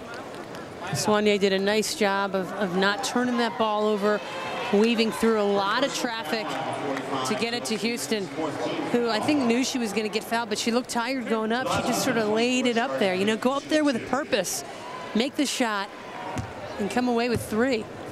Houston getting her 4th start of the season. Kelly Hall, in his first year as coach at Cincinnati, he told me, I think we can be one of the top 5 teams in the Big East within 3 years, and there's no reason why we can't stay at that level. He is absolutely convinced, Megan, that he will be able to recruit top-notch talent to the University of Cincinnati. And why shouldn't he be? It's a great institution. They've got great facilities. They're committed to women's basketball. And, you know, there's so many great kids in that Midwest that he could tap into. Well, Mel Thomas was one of them. The drive, Benson with the miss. Rebound, Moore. It's a 2-on-2 with Soignier. Soignier with the runner, knowing Moore is inside to clean up, but instead Grabowski gets the rebound. Here's Raudebush at the 5.5-minute mark. Nearly stolen. Still loose. 34. Stephanie Stevens tied up by Montgomery. Arrow pointing to that Cincinnati. shows you how dangerous Soignier and Montgomery can be together, how quick they are, how well they play off of each other. They were both so involved in almost creating that turnover. Stephanie Stevens, no relation to Jill, a sophomore from Pickerington, Ohio. Jill Stevens trying to run it down. Oh, couldn't keep that foot in the front court. So it's an over and back. 6th turnover for Kelly Hall's club. Speaking of Mel Thomas being from Cincinnati, one of Mel's high school teammates at Mount Notre Dame, Michelle Jones, would have been a junior this year, sitting out as a medical redshirt. She still has 2 years of eligibility, and that was a big loss for Cincinnati not having her this year. Well, and just think of how good this team will be next year. We'll get Michelle back, and all these kids have so much experience as McLaren gets called for the travel. Only the 2nd turnover on UConn, and they have 4 kids coming in that they've already signed that Kelly Hall's very high on. 2 recruits who signed to be freshmen this year transferred after the fall semester. Asia Jenkins from Piscataway, New Jersey, transferred back home to Hofstra. Caitlin Pauley from Chicago transferred back home to Loyola of Chicago. There's McLaren with the block. Ahead to Soignier. Waits for some help. Montgomery pull up. They're getting back to what they were doing a couple weeks ago, and that's scoring in transition. This is such a different Husky team as the crowd is getting into it when they can score on the break. 14 points for Montgomery and 15 for Moore already. Jill Stevens with the miss, 1 and done. Montgomery runs it down. Here's she had to get it to the point guard. That's got to be foreign to her. Moore down low, spins one way, goes the other, and Stevens with the block, her 2nd, and number 5 on the Bearcats. See, Maya Moore loves to post up, and the more you can get her in that situation, the more great things can happen for UConn. And here, no, she wasn't in the act of shooting, so they'll inbound it underneath. Moore with the 15 points tonight has now scored in double figures in each of the first 17 games of her career. Oh, she missed, but Moore didn't. That was a pass. She makes it look so easy when she goes up in the air to offensive rebound and then just puts the ball back in without coming down.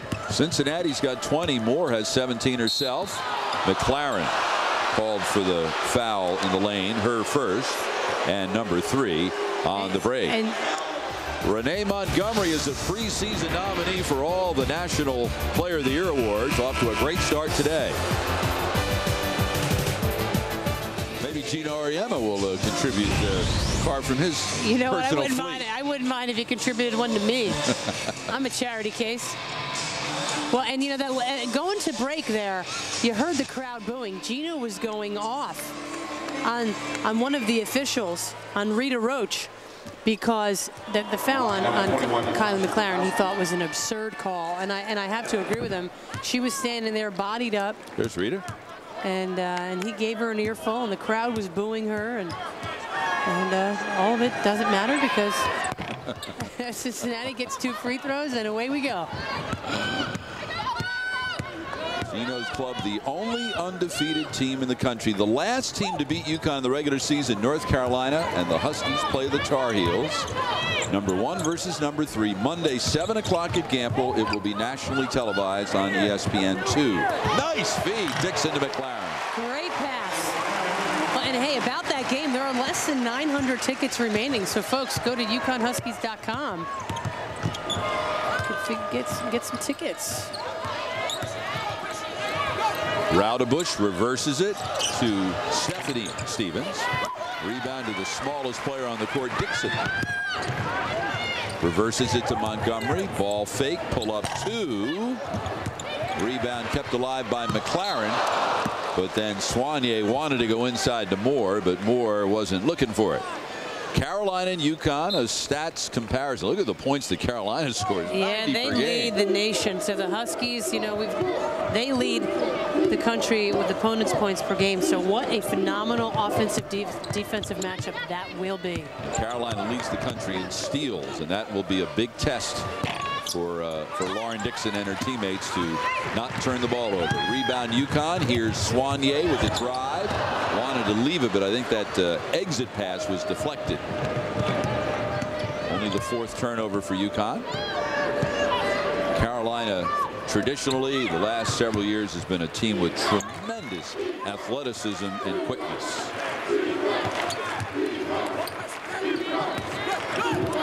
Raudebush to Benson. Grabowski for 3. Nice box out by McLaren. Enables Montgomery to get the rebound. Montgomery, nice good pass. Look to Moore, who one-times it. You know, Moore, we've said this time and again, she just makes it look so easy, and it's her strength and ability to elevate and hang in the air.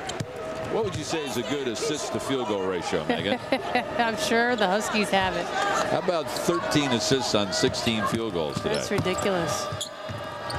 That shows you how well they share the basketball. That's amazing. Just to contrast it, tomorrow the UConn men are playing Marquette. Marquette men had 2 assists in 40 minutes the other night against Louisville. UConn's got 13 in the first 18 minutes tonight. And Marquette's nationally ranked, by the way. Yeah, it's the difference between men's basketball and women's basketball.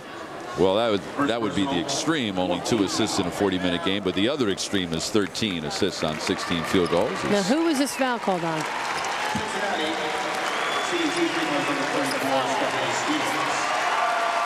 think it was on Soignier. Her first and 4 in the team. Megan Gardler will check in. And Soignier will get a rest. This young lady's going to have a lot of opportunity now to play. With Mel Thomas's injury, if she plays that 2 spot that Gino talked about off the top of the show, that they're really lacking in that 2-guard spot. In case you're wondering why the crowd was cheering, I think Mel Thomas just left to get an early jump start at halftime because it takes for a while on the crutches. And the crowd. Nice take. Oh, Bencher. A rare miss for Maya Moore after a phenomenal move. She's only got 19 points and 7 of 12 shooting. McLaren. Nice box out inside by McLaren. She's wincing here. Looks like she twisted an ankle. Oh, they don't need that. They're already her 4th rebound. Gardler with the miss. Rebound Stephanie Stevens, and McLaren fell down the other end. Cincinnati Benson changes hands. And Gino Auriemma with his use it or lose it timeout with 43 seconds left. He's talking to Gardner there. Is that what you would just use the verb, talking? He's explaining. We're asking her perhaps to explain, and Megan is being silent. And you've been on the other end of that, and you know that sometimes that's the best route. It oftentimes, yeah, you just let him go. And yeah, you don't often come back. You don't open your mouth. You just, hopefully he'll move on to something else. Well, Meg, last year when you and I were in Cincinnati, the Huskies had a real scare, and they would not have won the game were it not for the efforts of Kylie McLaren. Tina Charles fouled out with 6:17 left, and UConn trailed by a point, and in those last 6:17, she had 4 rebounds. She had 3 block shots. She had 2 assists. She wound up with 8 points, 8 rebounds, 4 blocks. They would not have won without her. And she also had 50 more pounds on her body. Right. So think of how much harder it was for her to get up and down the floor. Yeah, real hard, as we just saw. And the kid worked. I mean, she's the greatest kid. She worked so hard in the offseason, lost a lot of weight. And she finds ways to be productive. And speaking of productivity, Montgomery knocks down, I think, a 3. I think it was a 2. Was it only a 2? Yeah, 16 points. She's averaging 10 per game. She's got 16 already. First half with 10 seconds to go. Stephanie Stevens strip, and here's more. Let's see what they do. 2-on-1. Dixon left, finds her.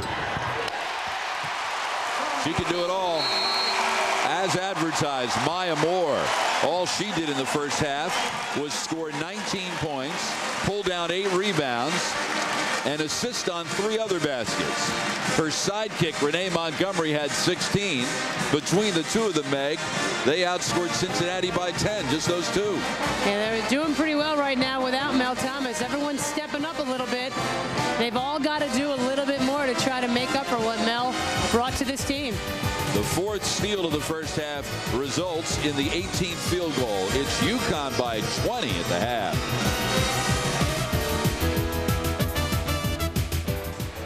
UConn shot 49% from the floor in the first 20 minutes. The Huskies lead Cincinnati 45-25 at halftime. Bob Picozzi back at the XL Center. Megan Kumo is with the Huskies associate head coach Chris Daly. Bob, thank you. CD, obviously a lot of talk with Mel being out, but Lauren stepping in that starting lineup, the backcourt did a great job. Well, I don't think we have to worry about Lauren. I think she's played well. I think our post players have really let us down a little bit in this first half, not giving us a presence. Kylie gave us a few good minutes, but I think Renee and Maya at this point are taking the brunt on themselves and are doing terrific. Well, you guys also have to feel good that you're finally at home. You guys were on the road for a long time. Yeah, it's nice to be home, obviously here and then on Gamble. Great fans, and we're happy to be here.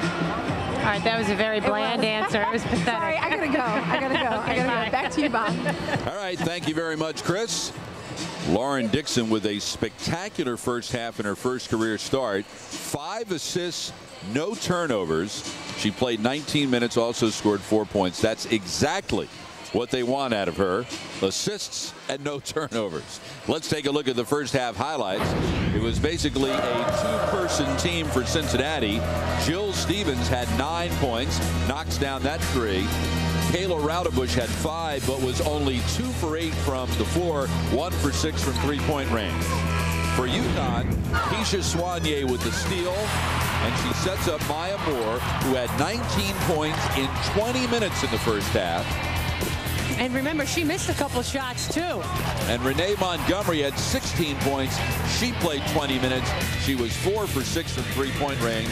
There we look at the statistics. The Huskies outshot Cincinnati by a wide margin, out-rebounded them by 7, and committed only 4 turnovers.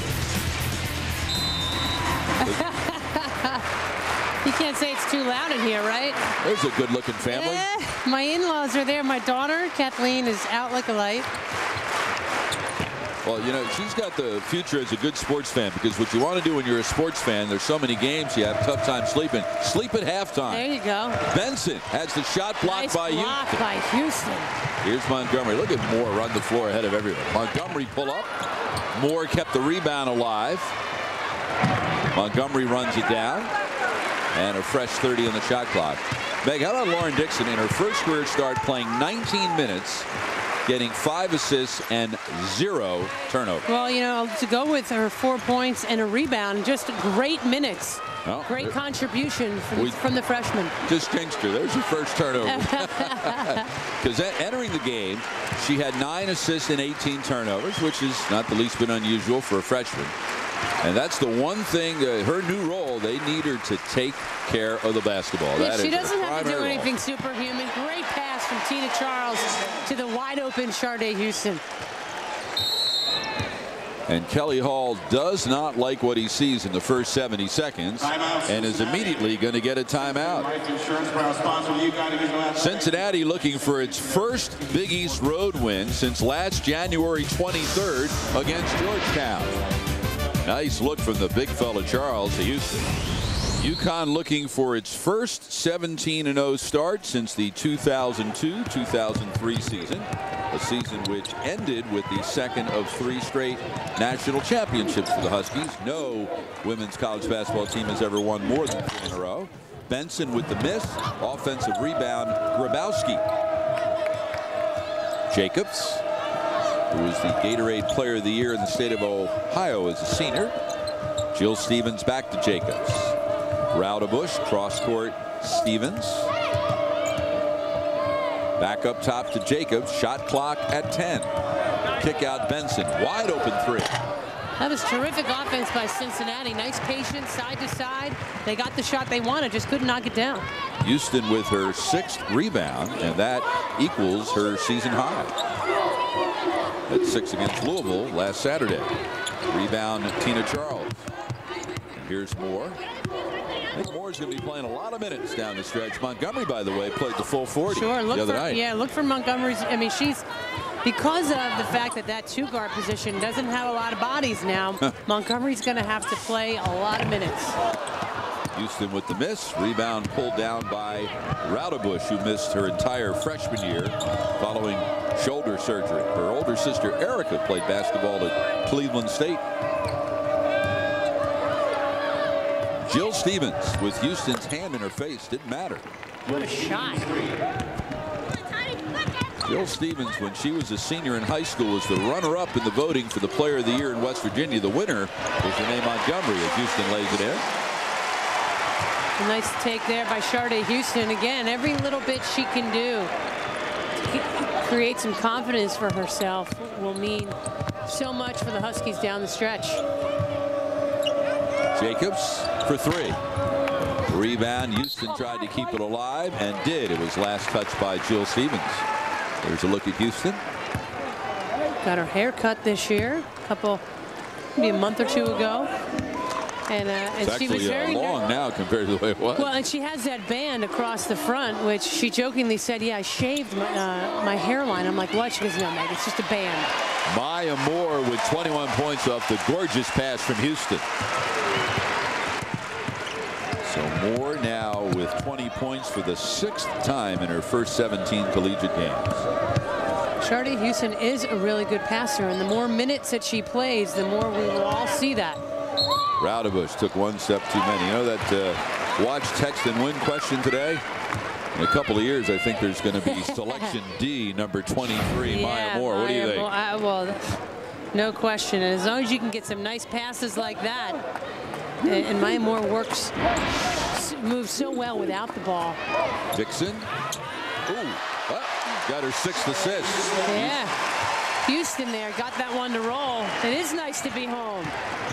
Get a little home court roll. Houston with 8 points to go with the 6 rebounds. Benson knocks down the 3, or 12th of the year.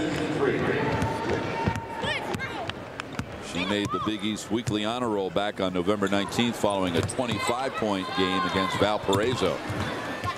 Baseline jumper Dixon, air ball rebound Raudebush. Quickly Benson, 2-on-1 to Jacobs. Rebound. Who got it? Charles touched it last. Well, it's between Charles and Dixon. Their Christ the King teammates are sitting over there behind the Ursuline Academy players, and some of them are thinking, wow, man, we played with these guys a couple years ago. I know they're sitting back there in awe of this crowd. It's the first game at the XL Center for UConn in 19 days, and they have a 22-point lead. Huskies trying to improve their record in the Big East to 5-0. Entering the day, they are tied for first place with Rutgers. Pittsburgh, who snuck back in the top 25 nationally this week, also unbeaten. West Virginia's lone loss was to UConn. Notre Dame's lone loss is to West Virginia, who absolutely hammered the Irish last Sunday in the Mountaineers' first game after getting trounced by UConn. Nice help there by Kylie McLaren to stop the ball along the baseline. Results in the Huskies' 6th steal and Montgomery's 17th and 18th point. Terrific break. Just exactly how you want to run it. The nice finish from Soignier to Montgomery, who was running hard up that right side. Soignier with 4 assists. Now has 63, which is a ton of assists when you come off the bench. Jacobs might have forced that one. Rebound on a hop to Moore, her 9th. 1-on-3. She wisely waits for help. Dixon penetrates, kick out Moore, ball rotation. Soignier. You know, it's a great extra pass that Maya Moore made to Keisha Soignier. Moore could have shot the ball, unselfishly kicked it to her teammate, who very capable of knocking down the 3. Well, here's the illustration of how stats can be deceiving. Those were Keisha Soignier's first points of the game. She's just called for her 2nd foul. She's played a terrific game, and she had not scored a point until that jump shot. Yeah, and there the crowd is booing because they thought that could have been a charge. She acted a little bit, but you're right. She does so many things for this team that don't necessarily show up in the stat sheet. I'd say she's the best backup point guard in the country.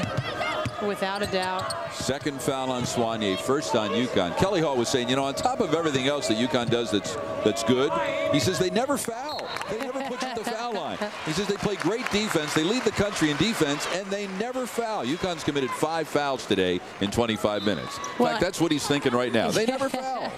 Well, and you know, they've been playing so much more zone. And you do have a tendency to foul less in a zone because you're playing a spot more than you're playing a man. Nice look, Moore to McLaren. Think of how much Maya Moore does on the basketball court. There, McLaren was the beneficiary, but Maya Moore is involved in so many facets of the game. She makes everybody around her better. Jacobs to Roudabush. Deflected by Montgomery. Ogade gets it. Right side 3, Benson. McLaren boxed out. Well, McLaren did a great job to box out. Dixon didn't crash the board from the wing. Oh, Soignier finally did something wrong. Only the 6th turnover for UConn. Yeah, just a little bit out of the reach. Not even Maya Moore could get that one. And Gino Auriemma, I believe he did somewhat of a pirouette over on that sideline, not happy with the decision. Which is worth the price of admission alone. What would you say? Less than 900 tickets left? You might want to come Monday just to see the coach do a pirouette. Right? Stevens knocks down the 3, and Kelly Hall gets a quick timeout.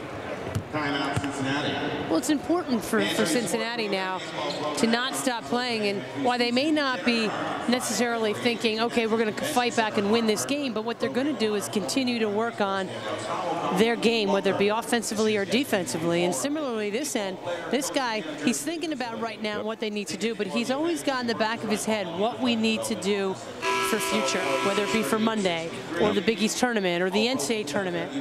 You always have to be prepared, and you always are thinking ahead. Well, following the injury to Mel Thomas and, of course, the injury 30 days earlier to Kalena Green, I mean, there's no question UConn took a hit, but Gino said, I don't think our expectations are any less. I don't think they should be. Every year, going back to 1993, we feel we've had a realistic chance to win the national championship. With this group, why would you expect any less?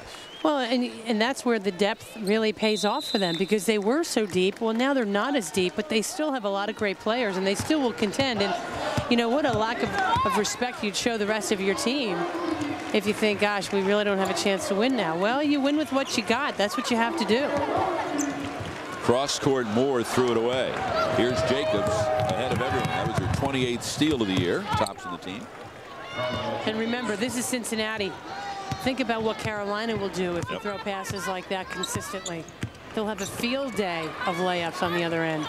Soignier dumps it down low to McLaren. Pass out of the double D to Montgomery for her 5th 3. And you have to knock down 3-pointers like Montgomery just did in that instance to expand any sort of a zone. You know, Syracuse played a lot of zone, and the Huskies didn't shoot well in the first half, and that's what kept Syracuse in the game. McLaren with the block, but she couldn't get those puppies down without stepping on the end line.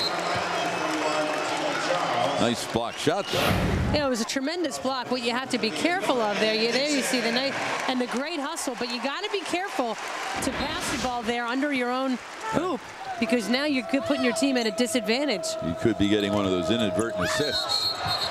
Traveling violation. With that last basket, Montgomery has now scored a season high 21 points. She had 19 against San Diego State.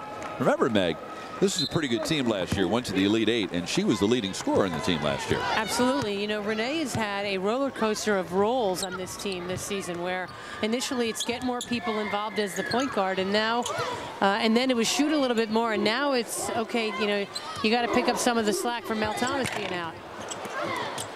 So they're going to need her to be a shooter again and think shot, and that's tough. You know, it's tough for kids to keep changing midstream. But you know, Bob, like anything else, it's not what happens, it's how you react to it, and how Renee Montgomery reacts to what has happened will really dictate how far this team can go. Yeah, well, it reminds me at least a little bit of the 2000-2001 season. Svetlana Abrosimova, as a senior, went down at Tennessee with what turned out to be a season-ending foot injury. In the Big East championship game, Shea Ralph tore her ACL for the second time. Yet that team, without two All-Americans, went to the Final Four. Lost to Notre Dame. Traveling violation, the 8th turnover on Gino Auriemma's club, whose average margin of victory this year is 39 points. UConn 7 for 16 from three-point range. They lead Kelly Hall's Cincinnati Bearcats. Kelly, before coming to Cincinnati, was the head coach at Louisiana Lafayette, and his co-head coach last season was his wife, Meredith Sissenhall. She had been a volunteer assistant at Louisiana Lafayette before that, an assistant coach at Virginia Commonwealth, a two-time captain at Virginia Commonwealth. And Meg, while she was with Virginia Commonwealth, she played against the Huskies in her senior year. Also played for the Washington Mystics for part of one season in the WNBA. So could you imagine working with your spouse? Well, Jen Rosati does it every day at the University of Hartford. Her husband, Bill, is an assistant coach. That's an amazing thing to be able to work with. Raudebush knocks down the three. I think my husband's probably pretty happy that he has his own job selling wine and liquor. That probably comes in handy having to deal with me. Is that a cause of, did he have that job before he met you or because he met you? Nice one touch. Houston to Charles, bumped by Ogade. Phenomenal pass. Again, I talked about in the beginning, in that first half, how Sharday Houston is a terrific passer. There, the quick one touch to Tina Charles, who gets bumped. Check that out, the nice quick pass. See, you got to know what you're doing with the ball before you get it.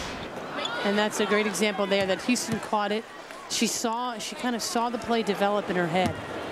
And then threw that lead pass to Charles. Let's see if Charles can knock down the second free throw. UConn has assisted on 20 of 26 baskets. That's only the third point of the day for Charles, who has struggled again today. That foul was on Ogade. That was the first foul of the second half on the Bearcats after 9 minutes. Wow.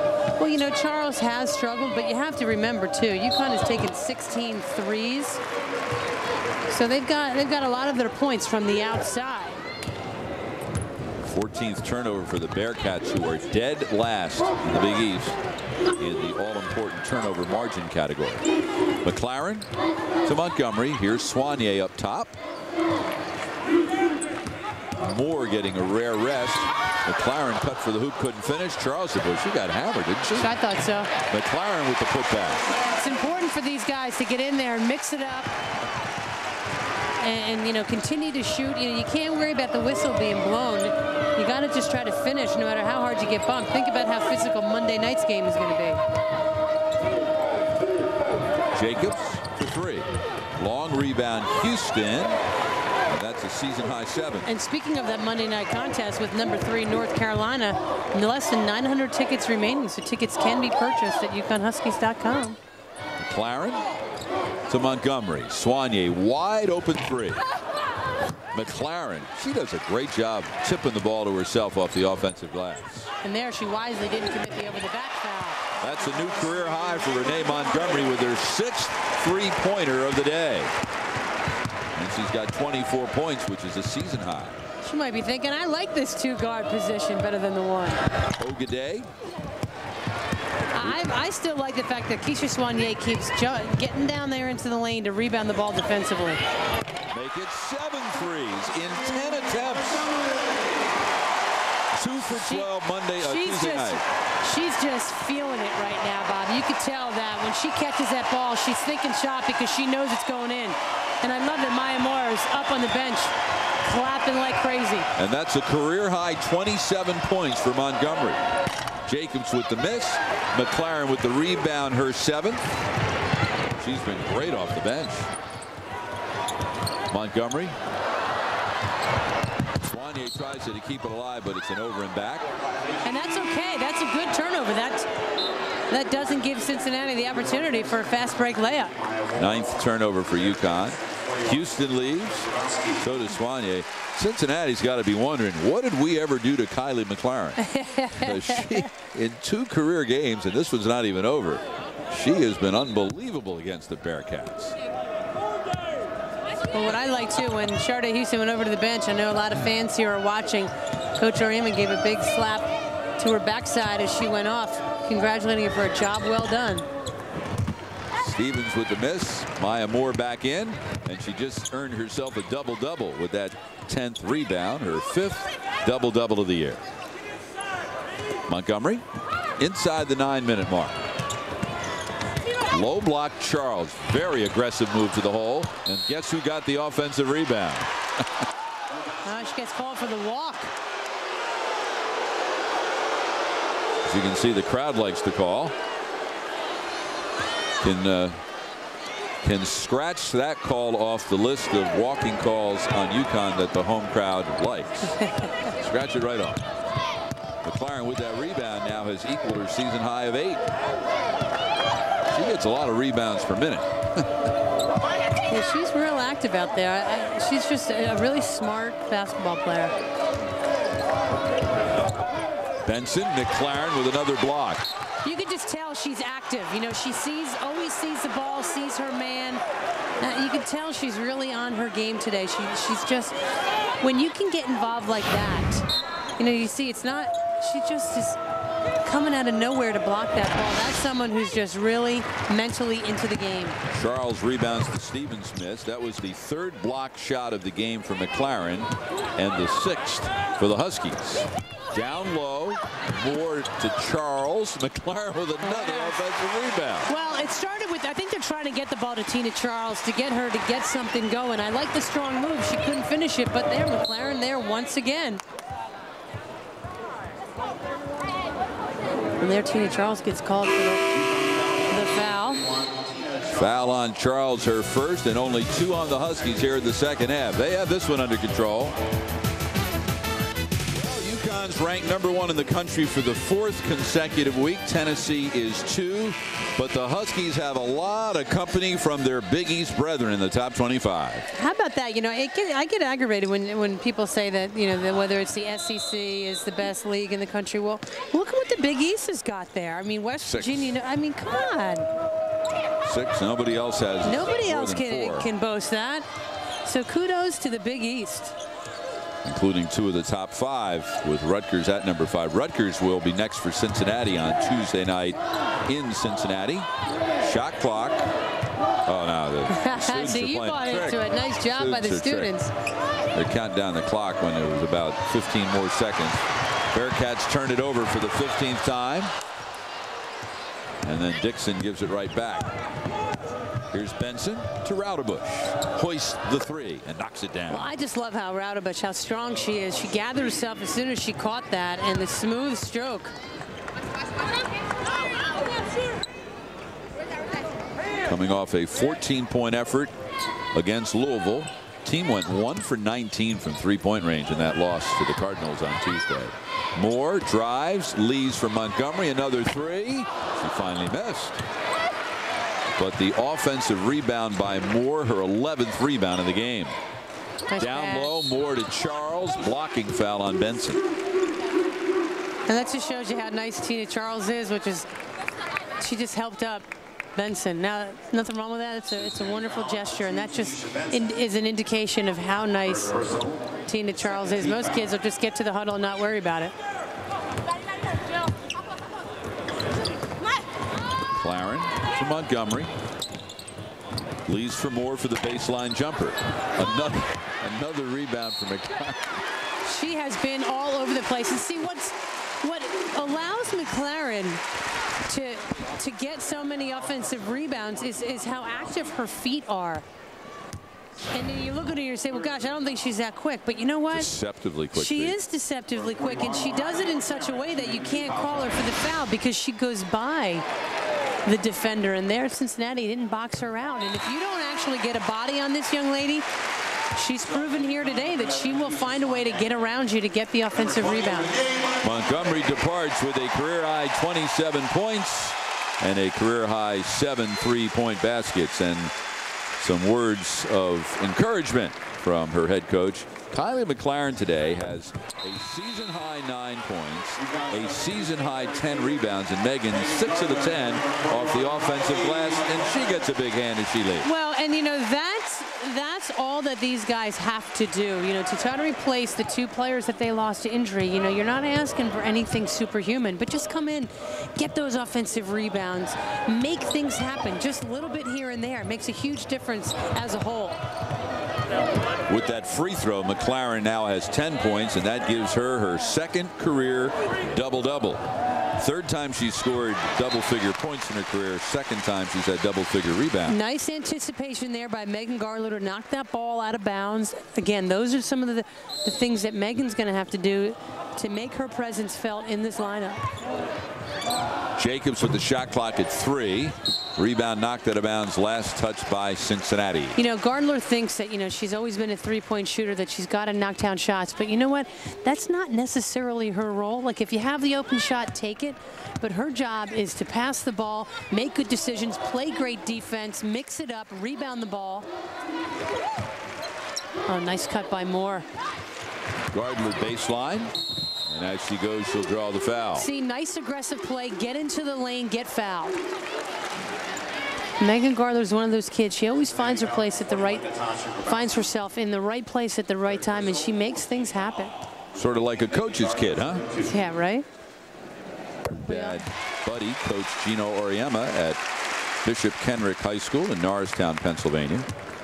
Speaking of the injury to Mel Thomas, Gino said, not that it ever comes at a good time, but it comes at the worst possible time for Mel because it's the end of her college career. Well, yeah, anytime your career gets ended prematurely, you know, at least with Kalena, she's a junior and she's got her senior year, and then in that 5th year, if she wants it, is we see Raudebusch hit another 3, and Cincinnati calls a 30-second timeout. I mean, one reason Kelly may be calling the timeouts here is to give his team a breather. They only have 9 players, and we mentioned that Stevens has played 40 minutes 8 times this year. Raudebusch has done it 6 times.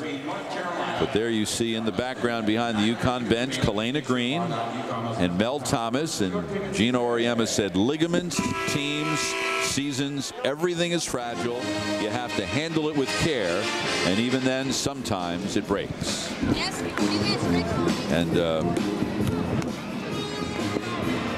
And there's a look at Mel's parents, Jeff and Mary, and they have spent so much of their time over the last 4 years traveling wherever UConn has played, and they were such proud parents a year ago when Mel played, as turned out, the only game of her career in her hometown in Cincinnati. Well, and it's just so, you know, they feel for their daughter. I mean, it's still their kid who got hurt and is going through all that pain, and that's, you know, their focal point. They were here for this surgery, and you know, they joke that they wasted or spent the family fortune traveling to see all these games. You know, you wonder if they'll continue to come. And as Tina Charles gets fouled on that putback, you know, you know that it's a big void in the parents' lives as well. I mean, all the parents who spend so much time coming to all these games, and they were getting ready for her senior year to be ending anyway. And now when it gets cut premature, it's going to be a huge void in their lives as well.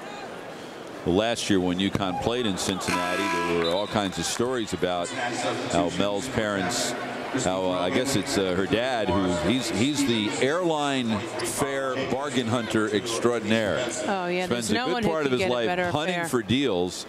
And if it meant you'd get a much better deal flying out of an airport other than Cincinnati, if it meant driving a little bit, well, then they do it. Every little bit helps when you're making so many trips. I mean, they're near at almost every game, which, is phenomenal. The support that they show their daughter, it's wonderful. Fortunately, there's good air service from Cincinnati to Hartford. Number 10, Kristen Brogan, senior, is in the lineup for the Bearcats. Pull up Raudebusch with Soignier's hand in her face. She's got 16. She's in double figures for the 14th time this year. You know, these minutes for Tahira Williams and Megan Gardler, these are important minutes because they are going to play a lot more now with the bench getting thinner and thinner. Soignier for 3. Nice box out rebound by Stevens, her 7th. Dixon with the steal. She wisely waits for help. Finds Charles inside. Nice spin move. Nice strong move by Tina Charles, and that's why she's in this basketball game at this point. She's got to get the ball. She's got to make strong moves to the basket. She's got to finish. Got to get some confidence back. Only her 2nd basket in 8 attempts today. She had 6 points on Tuesday at Syracuse. Before that, she had 4 straight double-doubles. Stevens with the miss. Gardler rebound at the 3:40 mark. This game is flying, isn't it? Wow. Down low, Charles again. And, you know, I like the way that UConn is doing this. The guards know they've got to get the ball to that woman right there, Tina Charles. They need her. They know if this team, you know, we're talking about the backcourt, but you know what? You need Tina Charles to get a double-double if they're going to beat the good teams on this schedule. She has 8 double-doubles this season. She's averaging a double-double. And she's inching closer to another one now. That was her 8th rebound to go along with 8 points. She looks like she is tired out there right now. She needs that media timeout. Which will come at the next whistle. Dixon to Gardler. Nice Down pass. low to Tahira Williams. Shot clock at 10. They find Charles again. Nice pass to Williams inside. She traveled, I think. Nice pass from 6'4" Tina Charles. UConn is about to make it 133 home wins in their last 135 against the Big East. Charles with 2 of her 8 points. Now, you spent a lot of time with that guy over the years, right? As a player, assistant coach, a broadcaster, and would you say that he has a way with words? You could say that. Well, he said of Lauren Dixon in her new role, all she needs to do is catch the inbound pass, drive it up the foul line, pass it to someone with the same shirt on, then go stand in the corner and get out of the way. He has a way of oversimplifying things at times, and particularly when he's talking to a member of the media. But you know, Lauren knows her role, and that's why, you know, he loves practice so much. He lives for practice, and he is so tough on these guys in practice to prepare them for any situation they may face. And now she's better prepared, having been through those practices throughout the course of this season. And she's only a freshman, but trust me, she's seen plenty of different circumstances in practice thanks to him. Block shot by Cassie Kearns, who is in the lineup along with Jackie Fernandez. And of course, then that last possession, as we're talking about her, Lauren Dixon did turn it over. But there, Kearns does a nice job herself coming off the bench. So you keep that hand up in the air and you try not to come down too much and cross that plane, and you don't get the foul call. That was a nice block. Ogaday with the miss. Rebound to Tahira Williams at the 2-minute mark. Dixon with 3 turnovers, all in the second half, to go along with her 6 assists. And I'm convinced she got cheated out of 1 assist. Yeah, she sure did. We're going to have a discussion after the game with the stat crew. I'm going to still lobby for that one. Williams with the jump shot. No good. Long Jackie rebound. Fernandez kept that ball alive underneath the hoop to allow UConn to keep possession. Fernandez looking inside for Kearns, instead goes to Williams, who then sets the screen. Dixon to Fernandez. It's a 2. Offensive rebound. Gardler spins away to avoid the held ball. She thought about it, and Gino Arama is actually laughing over on the bench. And Lauren Dixon thought so hard about taking that shot. Valparaiso, Indiana's Cassie Kearns. Gardler to Fernandez. In and out of the hands of Kearns. Thrown a little bit behind her. Yeah, he screamed to Jackie Fernandez, shoot that ball. Dixon with the block shot, but she got a piece of the body as well. Jackie knows she can shoot that ball. I mean, what good is she going to do throwing the ball to Cassie Kearns, who's on the run down the lane with defense on her? So Monday night should be interesting for UConn. A big test. The Huskies are 3-0 against top 25 teams this year, with wins over Stanford, Duke, and West Virginia. And on Monday, the third-ranked North Carolina Tar Heels come to town. And Megan, they're the last team to beat UConn in a regular season game, and that was 368 days ago. Well, I mean, this is a huge test for this UConn Huskies team, and I have to say that on the air, on the Gino show that aired before this game today, we taped it yesterday. Gino predicted a win, and very matter-of-factly, I said, what's up for Monday? He goes, we're going to win. Never Took mind me a little bit by surprise, I have to tell you. Did you happen to ask him who's going to win the Giants-Packers game? No, I didn't ask him that. Our beloved Eagles aren't in it, so we don't care as much. Gardler knocks down the three. That gets a big clap on the bench from Tanya Cardozo, who's still clapping. You'd be proud of me the other day, by the way. In the Philadelphia airport, I had a Giant sweatshirt on, and some Eagles fan was saying, they're going to get killed Sunday. And I said, yeah, you're probably right. By the way, who do the Eagles play this Sunday? Yeah, leave it to an Eagles fan to say that to you. 22 seconds left. Brogan, the jumper over Williams. Rebound Ogaday. Kick out to Stevens. Come on, shoot the ball. 12 seconds left. Brogan. I think Cincinnati being a little too patient here. Jill Stevens, blocked by Gardler. So the 8th block shot of the day brings this one to a conclusion. Montgomery's 7 3-pointers ties the UConn record for the second most in a game. Your teammate Megan Wendy Davis has the record with 8. Gino Auriemma's club has now won its 206th consecutive game against an unranked opponent, a streak which goes all the way back to February 27, 1993. Career high 27 points for Renee Montgomery, and the Huskies are 17-0 for the first time in 5 years. They beat Cincinnati 86-49. UConn extends its season-opening winning streak to 17 with an 86-49 win over Cincinnati. Renee Montgomery had a career-high 27 points and a career-high 7 3-point field goals. She's with Megan Kumo. Bob, thank you very much. Here, Renee, we're not paying attention. We're looking at my kids up in the crowd. Renee, I mean, we talked so much coming into the game with the unfortunate injury to Mel Thomas that it sort of threw you guys off a little bit. But talk a bit about what practice has been like. But you guys played so well here today. Practice has been really hard. I mean, of course, because Coach knows we have to play a lot harder to be as good as we were before. And I'm just happy with the way we came out and responded to the loss of Mel. And you got moved over to the 2-guard position. I mean, I think, had so many things you've had to do for this team. I know the season started and you look to try to get more people involved, and now you're trying to shoot the ball more. How has it been for you, that progression? It's just been different. I feel like every game it kind of changes depending on how everyone's playing, and now I have to be more offensive minded, which I was like that last year, so it's just breeding it, I guess. Well, you got a good memory, so that's good. And let me tell you, today career high 27. You had 7 threes. So obviously you like shooting that ball. We like it too. I was happy they went in. Definitely changed from last game, so I was happy for that. And how Lauren at the point, I know you take a very serious role in kind of being a leader to her. Yeah. Talk about how she's progressed this week. She really just came in and she just tried to do all the little things that she can remember, and it made her have a great game. She didn't turn it over much. She just kept us under control too. I think that was great for her first game out. Absolutely. I know you guys got a big game Monday, but let's talk a little bit.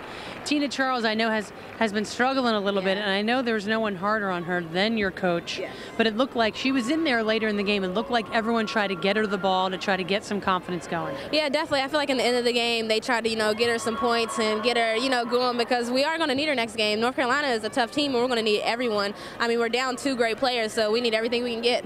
All right. Well, good luck in that game. We'll be rooting for you. Thanks, Renee. Bob.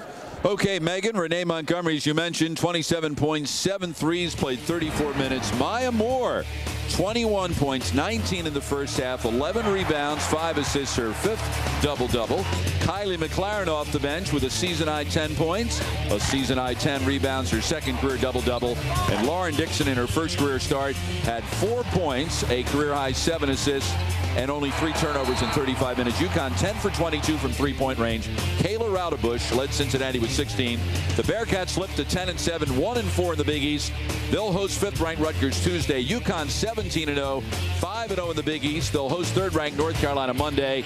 Our next game on CPTV, UConn and USF on January 30th. The preceding has been a presentation of Connecticut Public Television. Stay tuned. A tribute to Gino is next on CPTV. For Megan Kumo, I'm Bob Picozzi. So long from Hartford, where UConn beats Cincinnati 86-49.